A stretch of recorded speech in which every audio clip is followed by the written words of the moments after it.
জীবনে কিছু করার একটা ইচ্ছা আছে।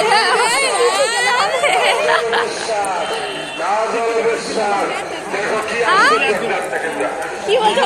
আমার চিন্তা ভাবনা ঠিক না, ভুল তুই আগে তাই বলো।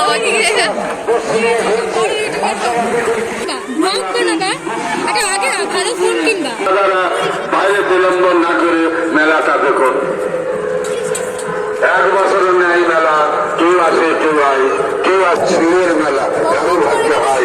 দাদা দিদিরা এই মাত্র খেলা আরম্ভ হয়ে গেল, এই মাত্র শিবের খেলা আরম্ভ হয়ে গেল, সড়কের মেলা আরম্ভ হয়ে গেল, উপরে সড়ক ঘুরছে। নতুন সাইকেল একটা সুস্থ জায়গায় রাখবেন, আপনারা সুস্থভাবে কেনাকাটা করে আপনারা সাইকেল বা নিয়ে আস্তে আস্তে রওনা হবেন, বাড়িতে যাবেন। সুন্দরভাবে মেলাটা পরিচালনা করে তারপরে কোনো রকম হইচই গন্ডগোল করবেন না। আসুন